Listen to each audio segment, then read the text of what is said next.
Selamat datang pemirsa, kembali lagi bersama saya Rea Oktaviani dalam acara Learning Journal.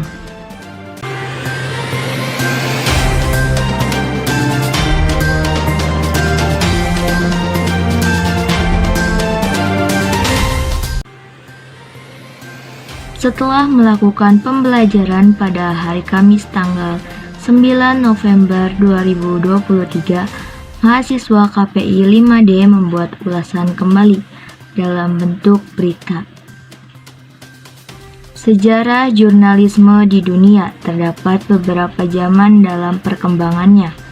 Yang pertama pada zaman kuno, yang kedua pada zaman Kekaisaran Romawi, yang ketiga pada era Revolusi Amerika dan Prancis, yang keempat pada zaman era modern dan digital.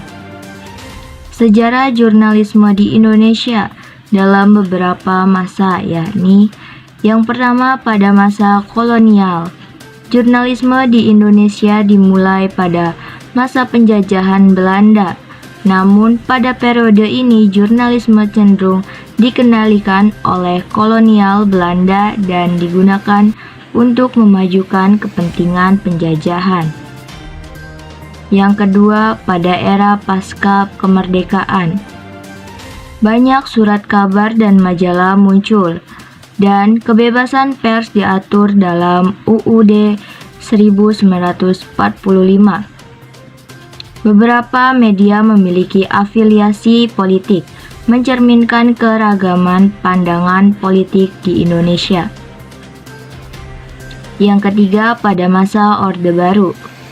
Selama masa pemerintahan Orde Baru, kebebasan pers menjadi terbatas dan media dikendalikan secara ketat oleh pemerintah karena masalah regulasi yang berubah lebih menekankan kekuasaan penuh atas pemerintahan, maka kebebasan pers dan media berada di bawah aturan Orde Baru.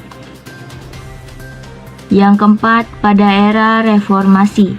Di era reformasi tahun 1998 membuka pintu bagi kebebasan pers yang lebih besar di Indonesia. Era ini internet dan media sosial tetap mengubah landscape media dan memberikan suara kepada berbagai pihak. Media daring dan situs berita independen berkembang pesat. Kondisi jurnalisme investigasi saat ini, baik di dunia maupun di Indonesia, dapat dijelaskan sebagai berikut. Kondisi jurnalisme investigasi di dunia.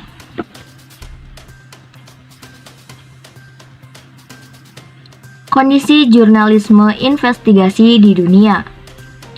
Selama 5 tahun terakhir, ada 3 tren besar dalam jurnalisme investigasi di dunia internasional. Perkembangan jurnalisme data menjadi salah satu tren penting dalam jurnalisme investigasi. Jurnalisme investigasi nirlaba juga menjadi tema yang kerap muncul dalam konferensi-konferensi. Kolaborasi antara media menjadi salah satu kunci dalam suksesnya jurnalisme investigasi. Kondisi jurnalisme investigasi di Indonesia. Jurnalisme investigasi di Indonesia masih tertinggal dibandingkan dengan beberapa negara seperti Jepang, Filipina, dan Nepal. Beberapa faktor yang menjadi penghalang jurnalisme investigasi tumbuh subur di Indonesia, antara lain regulasi, perlindungan untuk para whistleblower, dan yang belum memadai, kurangnya independensi newsroom. Jurnalisme investigasi di Indonesia belum mendapat dukungan yang cukup dari ekosistem. Jurnalisme investigasi di Indonesia diidentifikasikan.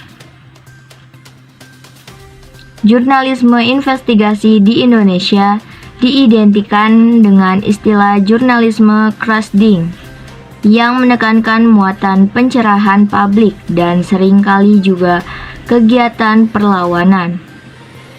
Dalam menghadapi tantangan dan peluang yang ada, jurnalisme investigasi perlu berkembang dan beradaptasi dengan perkembangan teknologi dan perubahan sosial.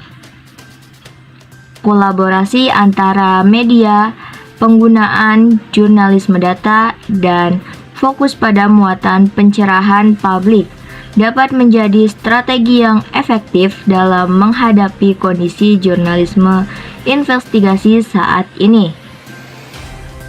Demikian ulasan Learning Journal dari saya. Saya Ria Oktaviani pamit undur diri dan sampai jumpa.